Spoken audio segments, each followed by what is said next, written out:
For years, Elite Dangerous has been about making your own story. Whether you're hauling cargo, hunting pirates, or exploring the edge of the galaxy, or fighting in a Thargoid war, the game is always giving players the freedom to carve out their own path. So when Frontier introduced Operations, it sounded like the exact kind of feature many of us would have been waiting for. A structured way to take on missions in multiplayer with a matchmaking system, earning unique rewards, and feeling like you're part of something bigger. On paper, it's a fantastic idea, but in reality, it's a lot more complicated. Operations brings some genuinely great ideas to Elite Dangerous. The payout can be massive, Mercenary Coins finally give something else to grind to, and at its best, Operations creates some most rewarding gameplay loops the game has seen in years. But it's also a system that's held back by frustrating design choices, questionable balancing, technical issues, and some decisions that make you wonder whether anyone actually played it for more than a few hours before it went live. After spending a lot of time with the system since the release of Operations, I wanted to put together one video covering everything: how Operations actually works, how mercenary coins fit into the picture, and whether the rewards are actually really worth chasing, and what Frontier got right, and where things start to fall apart a little bit. Because despite all of its problems, I actually think Operations has the potential to become one of Elite Dangerous' best features. It's a lot of fun, it really adds a lot of engagement, and there's a lot more multiplayer action and a lot more interaction and socializing with other players, which is something that was really missing in Elite Dangerous.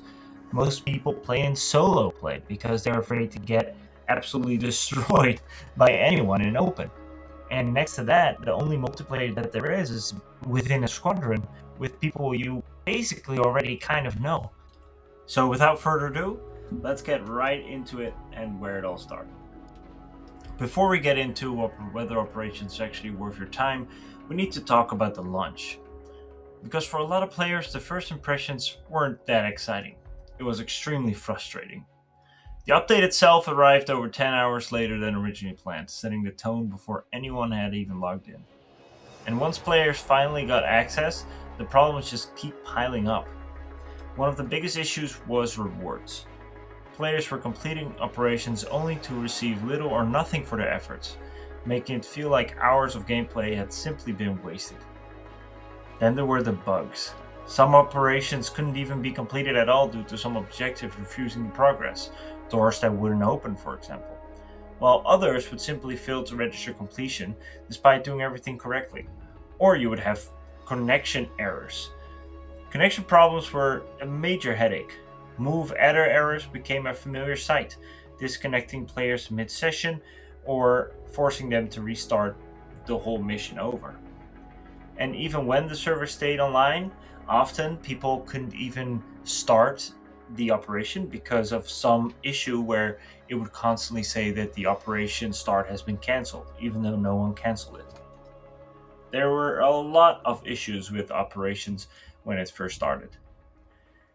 Taking all these issues individually, they are very frustrating. But together, they created a launch where many players spent as much time fighting the game as they did playing it. To Frontier's credit, many of these problems have been addressed and they have been fixed, and there were follow-up patches. And obviously, right now, the experience is a lot more stable than it was on day one. And, that's the thing. Don't play on patch day. That's what people say. But, it's just not really a good first impression, because first impressions matter a lot with these kind of things, especially for the Elite Dangerous community. Because Elite Dangerous has always a little bit been prone to some bugs or some connection problems. And I'm actually kind of surprised this runs at all, to be honest, because often when I'm playing with friends, I can't connect to them or they can't see me or stuff like that. So the fact that we can matchmake together is actually super impressive compared to what happened in the past. But still, for many commanders, a few first days shaped their opinion of Operations before they ever had the chance to see what the system could finally offer. And that's a shame, because underneath all of those technical problems, there's genuinely an interesting feature here and a very fun game mode that I'm really, really excited to play more of. Now, after everything I've just said, you might be expecting me to tell you that Operations is a complete failure, but in fact, I think Operations does something that Elite Dangerous has been missing for years. It gives players a reason to play together, and it also allows for a simpler way to start a game and play Elite Dangerous the way you want to play it. For example, if I am far away in a distant place in the universe, but I am on a station or on a fleet carrier, I can do operations with all of my ships. I can take my biggest ships that are somewhere in the bubble, even if I'm 10,000 to 20,000 light years away. I can use those ships for operations, which is a lot of fun because that means that I don't really have to think about moving all my ships a certain place so that I can use them to fight with or do all that kind of stuff. I can just jump in Elite Dangerous, go to station, open up operations, and just shoot and fight. And it that really adds a lot to Elite Dangerous, in my opinion, because this adds a little bit of a casual game mode that you can just do because it's fun to do, and it also gives a lot of uh, rewards for it. And for the longest time, Elite Dangerous has been an MMO where most players play alone. Sure, you can wing up with friends and join a squadron or take part in community events, but for the average commander, the galaxies always felt surprisingly solitary. Most interactions with other players are brief, accidental, or don't happen at all. I can't tell you how often I've joined a little place like a station and I've seen other players and I put a message in like, "Hey guys, how's it going?" and no one reacts because people are either offline or they don't really want to react at all. But operations changes that. Instead of relying on you already having a group of friends or belonging to a larger squadron, the game actively brings commanders together with a shared objective. You're suddenly working alongside people you've never met before, coordinating attacks, covering each other's mistakes, and fighting together, doing the missions, and also communicating. And sometimes there's someone who doesn't understand the mission, and that means that you can't finish the mission, like what I've had multiple times with Firestorm Rescue, because people don't take passenger modules with them, so that's annoying. But it still is, the fact that we're playing with real people and we're playing with random people, and that still really is a really cool thing that they've added here. I've had operations where nobody said much at the start as well, but at the end, the entire team was working together, and it's a lot of fun to do. People were chatting together, cool things happened, and it's just fun to have those moments in Elite because those moments never really happened before, and those are the kinds of moments that Elite has always been capable of creating, but they've never been really happening. They've been really rare because you were always flying alone. So operations make those experiences happen naturally, and it turns random commanders into teammates. If only for 20 or 30 minutes in a game fast as Elite Dangerous, that's something that's really fun. So for me, that's the biggest success of the entire system. It's not the rewards. It's the bugs are annoying, and the Merc coins are fun too. We'll get into that in a minute, but that really is the core of why I really enjoy Operations and why I think it's a game changer for Elite Dangerous. Now, of course, the biggest incentive to play Operations isn't just the gameplay; it's the rewards, and especially the Merc coins. So every operation plays out a combination of credits, mercenary coins, and engineering materials, with the amount depending on the difficulty you choose and also the mission. On the easier operations, you're generally looking at around 25 to 50 mercenary coins per run, but it does change if it's your weekly first, which is sometimes hard to see because I'm pretty sure I've had a weekly first 4 times in a row. It's a little buggy still, but it is what it is. So in this case, you get about 25 to 50 mercenary coins, but step up the harder difficulties and it jumps to 100 to 120 mercenary coins, Merc coins for short, alongside a healthy credit payout. So around 4 million to 17 million credits is something you can expect. It's not a lot of money, but it is something nice, something extra. But what really surprised me is the material rewards, because they shower you with material rewards. The easier missions give you 50 materials. Some harder missions give you 200 materials in a single game. It's absolutely crazy, covering both ship engineering and on foot equipment. Considering how tedious material gathering can be in this game, this is super valuable reward, and one of the biggest reasons I'm I'm actually trying to farm them right now. You do get random ones, of course, and some. Actually, I don't know if they're random. Maybe they're set to the mission. I actually don't know, but there are a whole lot of them that you get. Now, the Mercenary Coins, the Merc Coins, are effectively a new progression currency. They're used to purchase operations gear, and then you can also upgrade them to what you want to do with them. So, for example, a new size 6 cargo rack or size 5, which costs 550 Merc Coins, which is quite some operations. And then you can also only get 1,000 Merc Coins per week, because there's a max, by the way. So you can get one cargo rack in 1 week, essentially. And then you're going to have to upgrade it with engineering, which you have to find the engineer that can do it. You have to unlock it. So not everyone has access to that right away, of course. And then you have to use materials and Merc Coins to engineer it further.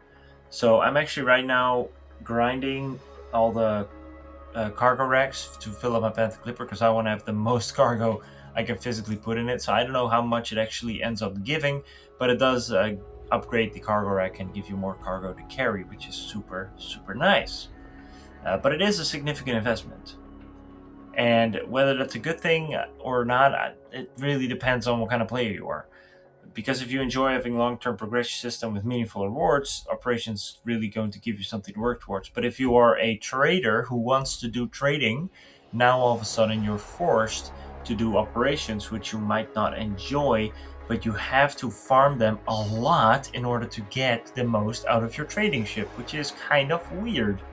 I'm not sure how I feel about that, because we all like to do different things, and maybe people don't like to do fighting.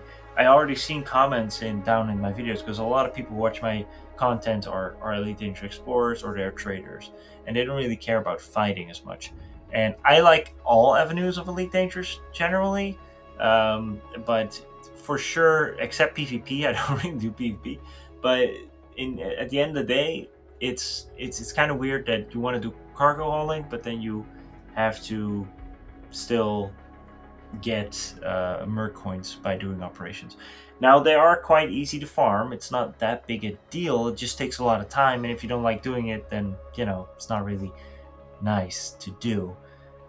So, but the rewards are super interesting. We're not just talking about slightly different versions of existing modules. There are exclusive weapons with unique effects, special equipment, and even things like an upgradable fuel scoop that can be engineered to scoop fuel even faster than before.